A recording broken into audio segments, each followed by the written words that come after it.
안녕하세요, 여러분. 요즘 챗 GPT가 굉장히 핫합니다. 그쵸? 다양한 분야에서 지금 많이 쓰이고 있고, ICT 기술이 진화를 하면서 챗 GPT가 드디어 우리 삶에도 영향을 미치는 그런 시대가 되었습니다. 90년대부터 시작해가지고 지금까지 쭉 지나온 그 시간들을 되짚어 보면 90년대는 PC가 주도했던 정보화 사회, 그리고 2000년대는 인터넷이 주도했던 글로벌화 시대, 그 다음에 2010년대는 모바일이 주도하는 온라인화의 시대, 그 다음에 2020년대는 메타버스가 등장하고 가상화의 시대로 넘어왔고, 그리고 지금 현재는 AI가 세상을 바꾸는 어떤 지능화 사회로 굉장히 빠르게 진화를 하고 있습니다. 그러면 AI가 변화시키는 세상은 뭘까요?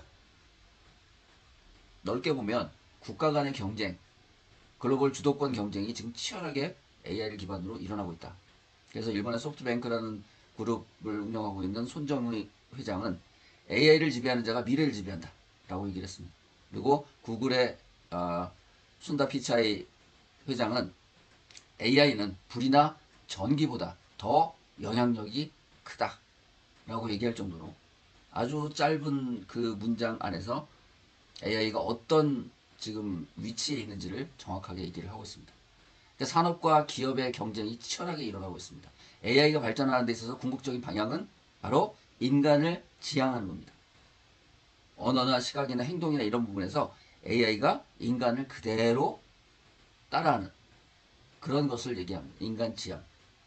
언어 같은 경우에 사람 대신에 사람의 언어를 이해하고 그 질문에 답을 하는 그런 세상이 됐고, 시각 같은 경우는 사람 대신에 AI가 산업 현장이나 마켓이나 이런 데서의 어떤 사람의 눈 대신에 눈의 역할을 하는 그런 세상이 됐습니다. 뭐 센서가 달려있는 그런 어떤 기반, 센서 기반의 무인 점포가 지금 굉장히 많이 등장하고 있고, 산업 현장에서도 센서를 통해서 일일이 사람이 확인하지 않더라도 AI가 그것을 항상 주시하는, 그래서 산업 현장의 안전이나 이런 것들을 주도하는 어떤 그런 역할을 하고 있습니다. 또한 행동 같은 경우 인간의 행동을 그대로 따라해서 일을 할 수 있게끔 AI가 탑재된 로봇이 인간 대신에 일을 처리하는 그런 세상이 됐습니다. 그래서 이런 방향성을 바탕으로 산업과 기업의 패러다임이 바뀌고 있고, 또한 우리의 일상적인 삶도 굉장히 빠르게 바뀌고 있습니다. 이거를 가능하게 하는 건 뭘까요? AI의 기계학습, 머신러닝이라고 얘기하는 기계학습, 그 다음에 딥러닝, 이게 주도를 하고 있습니다. 딥러닝이라는 거는 인공신경망, 뭐 영어로 굳이 얘기하면 ANN 약자로, 이게 Artificial Neural Network, 그러니까 사람의 머릿속에 들어있는 뇌의 기능, 뉴런과 시냅시스가 서로 연결해서 정보를 교환하는 어떤 그런 구조를 그대로 따라해서 인공신경망을 기반으로 해서 사람처럼 스스로 학습할 수 있는 기계학습의 일종을 우리가 딥러닝이다 라고 얘기합니다. 그러니까 어떤 데이터 속에서 일정한 패턴을 발견하고 사물을 구분하는 정보 처리 방식을 얘기를 하는 거죠. 가장 대표적인 게 뭐가 있을까요? 97년도, 1997년도 딥블루라는 친구가 등장했습니다. 이거 체스 게임에 특화된 그런 거였고, 그 다음에 2011년도는 시리, 왓슨, 이거는 이제 퀴즈 게임. 제퍼디라는 미국의 그 유명한 퀴즈 게임이 있는데 거기에 이 왓슨이 등장해서 사람들을 깜짝 놀래킨 사건이 벌어졌습니다. 그리고 우리 너무 잘 알고 있는 2016년도에 알파고라는 친구가 등장을 하면서 바둑 게임에서 이세돌 구단과 격돌을 벌였던, 그래서 사람들에게 인공지능이라는 게 저렇게 지금 많이 발전을 했구나라는 걸 각인시킨 사건이 됐습니다. 그리고 다시 2022년 11월에 오픈 AI에서 챗 GPT라는 친구를 등장시켰습니다. 자연어 처리 기반의 대용량 언어 모델 LLM이라고 얘기합니다. 라지 랭귀지 모델이라고 얘기하는데 이게 등장을 합니다. 그러면서 AI가 본격적으로 우리 삶 속에서 무언가 역할을 하는 그런 구조로 시대가 바뀌어 나가고 있습니다. 초대형, 그 초거대 생성형 AI라고 우리가 일반적으로 얘기를 하는데 챗GPT뿐만이 아니고 챗GPT와 유사한 어떤 그런 것들이 굉장히 많이 나왔어요. 그러니까 인공신경망이 발전을 하면서 챗GPT를 비롯해서 오픈 AI에서 만든 달리 2, 달리 1, 2, 뭐 이런 것들이 있습니다. 이거는 달리 같은 경우에는 텍스트 프롬프트를 입력을 하면 그림을 생성해주는 그런 역할을 해요. 그러니까 구글에서도 이거와 유사한 이매진이라는 그 프로그램 만들었는데, 이것도 텍스트 프롬프트를 입력을 하면 사진을 생성을 해줍니다. 얘는. 그리고 독일의 미넨 대학의 스테이빌리티 AI와 런웨이 머신러닝을 지원을 받은 텍스트 이미지 생성 모델이 만들어졌는데, 이걸 이제 스테이블 디퓨전이라는 그 프로그램 명입니다. 그래서 이거는 뭐 텍스트를 집어넣으면 이미지를 만들어주고, 레이아웃을 집어넣으면 이미지를 만들어주고, 뭐 이런 식이에요. 그리고 어떤 특정한 사물을 집어넣으면 그것을 이동시키거나 없애거나 하는, 그리고 이미지를 더 확대시키는 어떤 그런 역할도 하고, 뭐 이런 여러 가지 그것들을 지원하는 어떤 그런 모델이 바로 스테이블 디퓨전이라는 그 프로그램. 그리고 이제 페이스북, 지금 이제 메타로 이름을 바꿨죠. 메이커 비디오라는 프로그램 만드는데, 이거는 텍스트나 이미지를 집어넣으면 동영상을 생성을 해주는 그런 프로그램입니다. 그리고 또 구글에서 드림 퓨전이라는 프로그램을 만들었는데, 이거는 텍스트 문장을 입력하면 AR, VR 아니면 게임 등에 사용될 수 있는 3D 모델을 생성을 하는 그런 역할을 하는 프로그램입니다. 이거 이외에도 굉장히 다양한 형태의 초거대 AI, 이것들을 전부 다 통틀어 초거대 AI다라고 얘기하는데, 이런 것들이 이제 등장을 했습니다. 그리고 이제 우리가 일반적으로 지금 많이 알고 있는 챗GPT는 뭘까?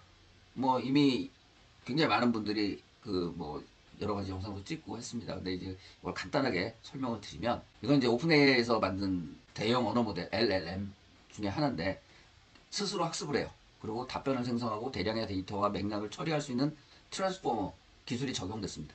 그러니까 사람과 대화하는 거와 굉장히 유사하게 핵심적인 기술을 가지고 있습니다. 그래서 여기서 중요한 거는 이제 챗 GPT인데, 여기서 GPT의 의미가 뭐냐면 Generative Pre-trained Transformer가 GPT의 약자입니다. 근데 여기서 중요한 거는 T예요. 끝에 Transformer. 변환을 한다는 거죠. 그러니까 문장 속의 단어와 같은 숫자적인 데이터를 이해를 하고 그 안에 있는 데이터에서의 관계를 추적해서 맥락과 의미를 학습하는 기술이 여기 포함되어 있다는 겁니다. 그래서 이걸로 인해서 챗GPT가 우리가 무슨 프롬프트를 집어넣으면 이걸 기억을 하고 오류를 수정하는 능력에서 차별을 가지고 오고 있습니다. 그래서 사람들이 굉장히 열광을 하고 있는 거죠. 챗GPT는 버전 1부터 지금 뭐 4.5까지 이제 나와 있습니다. 근데 기본적으로 같은 구조를 사용하지만 버전에 따라서 사용하는 파라미터, 그러니까 매개 변수가 다릅니다. 그러니까 매개 변수가 많으면 많을수록 AI가 언어를 배우고 파악하는 성능이 향상된다라고 할 수 있습니다. 그러면 챗GPT, 초거대 생성형 AI는 뭘까? 일반적인 어떤 개념 정리를 좀 간단하게 하면, 그동안 사람들이 기계를 이해하기 위해서 그 기계가 사용하는 언어를 사람이 학습을 하고 그걸 통해서 프로그래밍을 했습니다. 그런데 이제는 기계가 사람의 언어를 이해를 하고 학습하고 그 결과물을 통해서 무언가를 만들어주는 시대로 전환이 되고 있다는 거죠. 그래서 인간에게 쉬운 거는 AI한테 어렵고, 인간에게 어려운 것은 AI에겐 굉장히 쉽습니다. 그러니까 예를 들면 인간에게 쉬운 건 뭘까요? 우리가 지금 말을 하는 거, 손을 움직이고 뭐 몸동작을 하는 거, 뭔가를 이해를 하는 거, 이런 것들이 사실은 인간에겐 굉장히 쉬운 겁니다. 그죠? 자연스러운 거예요. 그러니까 자연어를 이해하고 말하고 걷고 뛰고 달리고 무언가를 짚고 생각을 하고 무언가를 정리를 하고 요약을 하고, 다음에 무언가 자료를 찾고 그 자료를 이해하고, 이런 것들이 인간에게 굉장히 쉬워요. 그죠? 근데 AI한테 굉장히 어려웠어요. 이 모든 것들을 학습시키는데 시간이 꽤 오래 걸렸습니다.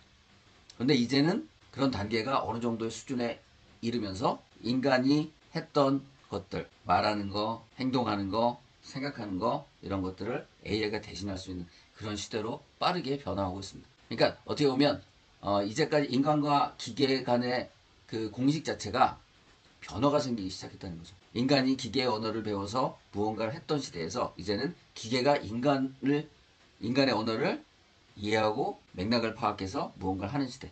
그러니까 컴퓨터와 AI 프로그램이 가장 어려운 과제로 여겨지던 자연어를 이해하기, 그 다음에 정리하기, 요약하기, 그 다음에 맥락 파악하기, 맥락을 이해하기, 이런 것들이 챗GPT라는 새로운 프로그램을 통해서 가능해졌다는 겁니다. 그래서 챗GPT가 그 굉장히 뭐랄까 다른 이제까지 AI들과 차별화되는 점은 뭐냐면, 대화의 특성을 이해를 하고 그것을 고려해서 맥락을 유지를 하고 맥락을 파악해서 답변을 사람과 사람이 하는 것처럼 그렇게 이어갈 수 있다는 겁니다. 그런데 이제 아직까지 기본적인 상식이나 뭐 추론이나 이런 부분에서는 능력이 완벽하지 않아요. 그래서 이거를 보완하기 위해서 굉장히 노력들을 이제 많이 하고 있습니다. 앞으로 이제 딥러닝이 딥러닝을 통해서 더 많은 데이터를 학습을 하게 되면 AI가 이런 것들도 순차적으로 상식적인 거나 논리적인 추론이나 이런 것들도 굉장히 빠르게 인간처럼 할 수 있는 그런 시대가 되지 않을까라고 생각을 합니다. 그러면 챗 GPT로 할 수 있는 게 뭐가 있을까요? 챗 GPT를 활용해서 할 수 있는 것들, 글쓰기, 보고서 작성, 뭐 가상 비서 역할하기, 튜터 역할하기, 프로그래밍 하기, 그다음에 언어 학습, 언어 번역, 비교 분석, 지식 검색, 뭐 계획과 일정 수립, 그다음에 무슨 표 만들기, 책 쓰기, 요약하기, 그리고 또 뭐가 있을까요? 광고나 PR 문구 만들기, 그다음에 제품 아이디어 생성하기, 그리고 뭐 그림을 인식하고 생성하고 이런 것들도 지금 가능합니다. 앞으로 이제 음악이나 뭐 이런 것들도 작곡하는 어떤 그런 것들도 생성해 줄 수 있고, 그리고 더 중요한 거, 다른 프로그램과의 협업 구조를 통해서 기존 작업의 효율화를 더욱 촉진할 수 있다는 겁니다. 그러니까 챗GPT라는 친구 혼자서 할 수 있는 역할이 이만큼인데 그 가운데서 인간과 흡사하게 할 수 있는 어떤 역할들이 아직 약간 부족한 부분들이 있단 말이죠. 그리고 데이터의 어떤 실시간화 뭐 이런 것들이 아직 부족하기 때문에 그런 부분을 보완해 줄 수 있게끔 다른 프로그램과 연동해서 협업, 그러니까 플러그인이라고 얘기하는데 이런 것들을 통해서 그 기능을 더욱 향상시킬 수 있는 그런 것이 굉장히 중요한 역할을 한다라고 할 수 있습니다. 예를 들어서 마이크로소프트 에서 만든 우리가 지금 다 쓰고 있는 파워포인트, 뭐 엑셀, 뭐 이런 것들 그런 것들을 챗GPT와 연동을 시키면서 자동으로 이제까지 우리가 파워포인트를 만들고 하기 위해서 굉장히 많은 시간을 들였지 않습니까? 내용을 집어넣고 뭔가 디자인을 하고 이러느라고 이제 시간을 굉장히 많이 보냈는데 그런 시간을 이제는 보낼 필요가 없어졌다. 챗GPT와 마이크로소프트에서 만든 프로그램 파워포인트나 엑셀이 하나로 연동이 돼서 코파일럿이라는 그 AI가 만들어지면서 인간이 굉장히 오랫동안 시간을 들여 만들었어야 될 파워포인트나 그다음에 구성을 했어야 될 엑셀이 이제는 순식간에 뚝딱 만들어지는 그런 시대가 됐다는 겁니다. 근데 이제 챗GPT가 어떤 분들은 이거 만능 아니야? 이렇게 생각하는데 만능은 아니고요. 챗GPT의 한계도 있고 그다음에 특히나 주의해야 될 점도 있습니다. 챗GPT는 아직 완벽한 이해에 기반한 상태가 아닙니다. 정확하게 얘기하면 완벽한 이해에 기반해 있지 않아요. 그래서 생성된 어떤 뭐 챗GPT한테 우리가 무엇을 내용을 좀 알려줘라고 프롬프트를 집어넣게 되면 걔가 그거를 쭉 내용을 정리를 해주는데 그 내용을 더블 체크를 해야 돼요. 왜냐하면 생성된 글에 오류가 발생할 가능성이 있습니다. 다시 얘기하면 거짓 정보를 생성해서 제공하기도 합니다. 얘가 거짓말을 굉장히 잘해요. 있지도 않은 내용을 마치 있는 것처럼 만들어서 사용자에게 결과물을 만들어 줍니다. 그래서 이거를 덥석 어딘가에 글을 게재하거나 이걸 바탕으로 무언가를 했다가는 낭패를 볼 수도 있습니다. 실제로 이런 사례가 있어요. 미국에서는 어떤 변호사가 챗GPT한테 어떤 내용에 대해서 묻고 그 내용을 가지고 공판에 가서 그 자료를 바탕으로 뭔가 변론을 했는데 잘못된 내용이었던 그래서 문제가 된 경우도 있고 그러니까 여러 가지 이런 것들이 있습니다. 왜냐하면 얘가 학습한 내용 자체가 한정되어 있기 때문에 그렇습니다. 그리고 지금도 계속 학습을 하고 있긴 하지만 학습된 데이터가 지금 현 시점까지의 어떤 데이터가 아니고 이전 데이터를 바탕으로 하기 때문에 정확한 정보를 제공하는 건 어려움이 있습니다. 그래서 플러그인이라는 새로운 기술 결합 형태가 만들어진 겁니다. 실시간화된 어떤 데이터를 바탕으로 정보를 제공하기 위해서. 딥러닝을 통해서 학습한 데이터가 또 어떤 문제가 있을 수 있냐? 편향성의 문제가 있을 수 있습니다. 그러니까 학습한 데이터 자체가 어떤 편향된 내용을 포함하고 있으면 결과물이 당연히 편향된 결과물을 만들어낼 수밖에 없겠죠. 그러니까 예를 들면 뭐 인종차별적인 어떤 내용이라든가 성차별적인 어떤 내용이라든가 뭐 이런 여러 가지 그러니까 뭐 예를 들자면 그렇습니다. 그런 어떤 내용에 편향된 데이터를 바탕으로 해서 학습을 했다 얘가. 그러면 얘는 학습한 데이터 내에서만 답변을 하기 때문에 잘못된 편향된 내용을 그대로 노출시킬 수 있는 문제도 있다는 겁니다. 그리고 또 악의적인 내용의 결과물을 생성할 가능성도 있습니다. 왜냐하면 가짜뉴스, 뭐 스팸 메일 생성, 혐오 표현 생성, 뭐 그다음 또 뭐가 있을까요? 혐오나 가짜 이미지, 비디오, 뭐 이런 생성, 뭐 이런 것들에 악용될 소지가 있습니다. 지금 이스라엘과 하마스가 전쟁을 하고 있는데 하마스 쪽에서 만들어서 배포하고 있는 뭐 SNS를 통해서 우리가 이런 피해를 당하고 있어 뭐 이러면서 사람들의 어떤 공감을 얻기 위해서 무언가 막 이렇게 사진이나 뭐 이런 자료를 뿌리고 있는데 대부분의 그런 자료들이 초거대 AI, 생성형 AI, 얘를 바탕으로 해서 만들어진 가짜 사진입니다. 그러니까 이런 식이에요. 그러니까 가짜 이미지나 가짜 비디오나 가짜 뉴스나 뭐 이런 것들을 생성할 가능성이 높다는 거죠. 그래서 AI가 생성한 컨텐츠를 이게 제대로 된 건지 아닌지를 그 판별하는 AI 기술의 개발도 반드시 이 기술이 발전하는 것만큼 이걸 판독해낼 수 있는 기술도 병행해서 개발을 해야 된다라고 할 수 있습니다. 그래서 챗GPT를 비롯한 각종 그 초거대 AI들의 어떤 장점과 단점을 간단하게 요약하면, 장점은 뭘까요? 사용을 하면 아까 그 마이크로소프트에서 만든 코파일럿 AI처럼 엑셀이나 파워포인트를 예전에는 굉장히 많은 시간을 들여서 만들었어야 되는데, 지금은 프롬프트를 집어넣고 이거를 생성해줘 라고 하면 바로 생성이 되는 그런 측면에서, 그 다음에 업무 측면에서도 내가 어딘가 출장을 가, 아니면 내가 여행을 가, 그랬을 때 그 출장과 여행에 관련된 일정, 호텔부터 시작해서 항공편, 그 다음에 거기서 이어지는 여러 가지 어떤 움직임, 뭐 이런 것들을 한 번에 다 쭉 정리를 해줄 수 있는 그런 능력도 가지고 있습니다. 그래서 효율성이 굉장히 높아진다. 그리고 이런 효율성이 증가하다 보니까 당연히 생산성이 증가하겠죠. 그리고 생산성이 증가하니까 경제성도 증진할 수 있는 그런 어떤 부분을 우리가 충분히 기대를 할 수 있습니다. 장점으로. 그런데 단점, 아까도 말씀드린 대로 오류가 발생할 수 있다는 거. 그래서 안전성, 공정성, 신뢰성, 이런 부분에 어떤 단점이 생길 수 있고, 그 다음에 이제까지 사람이 하던 일을 AI가 대신하다 보니까 일자리가 감소할 수 있는 뭐 여지도 있습니다. 그리고 조금 더 나간 얘기긴 하지만 빈부격차가 더 심하게 할 수 있고, 그리고 거기서 좀 더 나가면 AI가 인간을 지배하고 인간을 종속화시키고, 그 다음에 AI가 인간을 파괴할 수 있는 어떤 그런 시대도 도래할 것이다. 싱귤라리티, 그러니까 특이점에 도달을 하게 되면, AI가 특이점에 도달하게 되면 인간의 컨트롤을 벗어나서 인간에게 해를 끼치는 어떤 그런 역할도 할 수 있을 것이다 라고 미리 이제 그 걱정을 하는 그런 그룹도 있습니다. 그래서 인류 생존의 위협이라는 단점, 이런 단점도 가지고 있습니다. 그래서 우리가 이 새로운 기술을 그러면 어떻게 활용하면 좋을지 각자가 굉장히 좀 고민도 좀 많이를 해보고, 그 다음에 활용함에 있어서 만들어진 결과물의 어떤 더블 체크도 분명히 하는 그런 어떤 노력이 좀 필요하다라고 할 수가 있겠습니다. 오늘 여기까지 하겠습니다.